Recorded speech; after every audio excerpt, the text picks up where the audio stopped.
Uh, uh.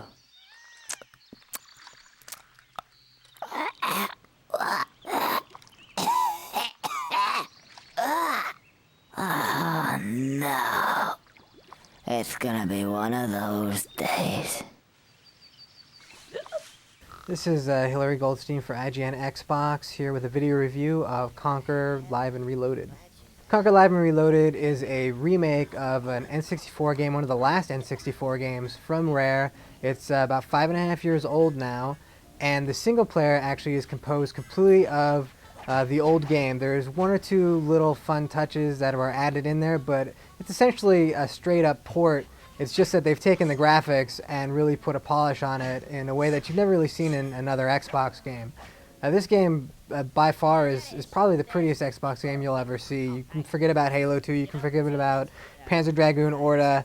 There are maybe a couple instances where some of the character models aren't all that great, but overall, just from the environments and the effects and everything, this is almost what you would want to see in a low-end, like, next-generation graphics. Like, it's really that good. They've really maximized the system. But as for the single player, you play Conker, who's a rather obnoxious squirrel who wakes up after a bender, and he basically just needs to get home. And that's his whole story, is that he's just trying to get home, and in the process, he runs into a variety of sort of lewd and strange characters. Conker is a hard game to describe, only in that it really jumps around from a lot of different genres.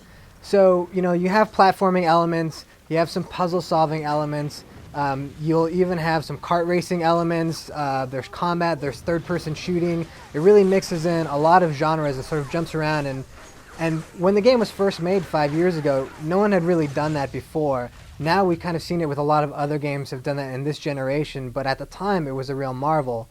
I guess the only real problem now is that it comes out now, it almost seems like, well, I almost expect that from a game, that it's going to have a lot of different elements to it. The great thing about the Conker single player is that you never really know what you're going to get out of it. It's sort of constantly unexpected. You're going to be rolling up balls of poo up dung hills. You're going to be fighting a giant poo monster throwing toilet paper at him, and he's going to be singing a sort of a Disney parody at you. You just never know where it's going to take you next, and even the ending has like sort of this really cool Bugs Bunny ending to it that you're just not going to see coming. So the single player is kind of very refreshing if you've never played it before. However, if you've played the N64 version, I think you'll actually be disappointed in what they've done. They've tried to streamline the game a little bit to make it faster because they wanted to focus on the multiplayer. So they've made certain parts easier, and they've cut out some elements. Like, if you've played the game from the N64 version, you might remember there's a part where you dive into the water and you have to basically get this electric eel to chase you around, and you swim through these rings, and it was a pretty annoying part, but rather than fix that and the controls of the swimming, they just cut it out altogether, which basically makes it easier, but it's also sort of a cheat. You have 5 years to remake the game. Why not improve the things that were wrong with it instead of just tossing them out? As for the multiplayer, that's really Rare's big push, which is then surprising that the multiplayer really isn't that great. It's not so much that it's bad, it's not that much fun. A lot of thought went into it. It's a class-based multiplayer, so there's two different settings. There's the old war and the new war, and they're kind of spoofs on movies. And you can pick from one of 6 different classes, and there's basically 2 teams. There's the Teddies, and then there's sort of the furry nice guys, the SHC they're called.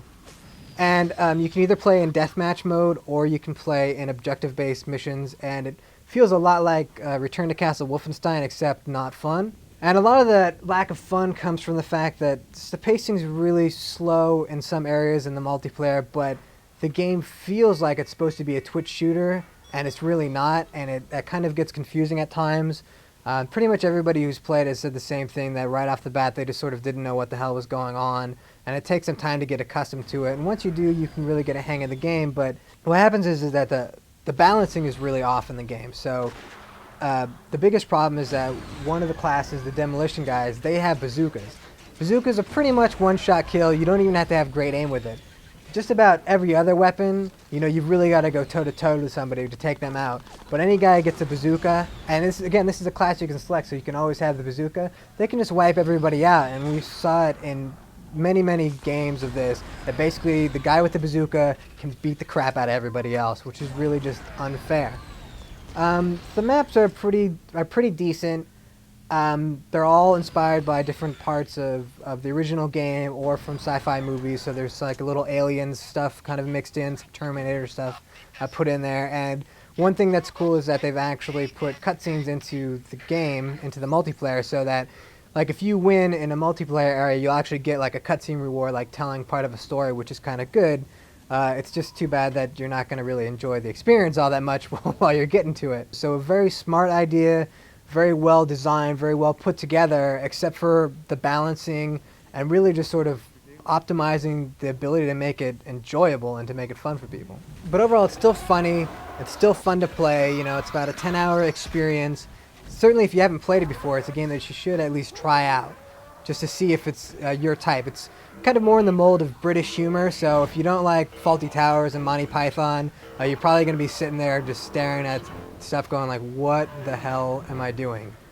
But if that's the kind of humor that you like, then you're really going to laugh your ass off. But again, if you've played the N64 version, you might actually want to avoid picking up Conker for Xbox. So Conker Live and Reloaded, the single player is a little bit better than the multiplayer is, which is a little bit disappointing. But overall, it's still a fun game, still a good game, just not a great game.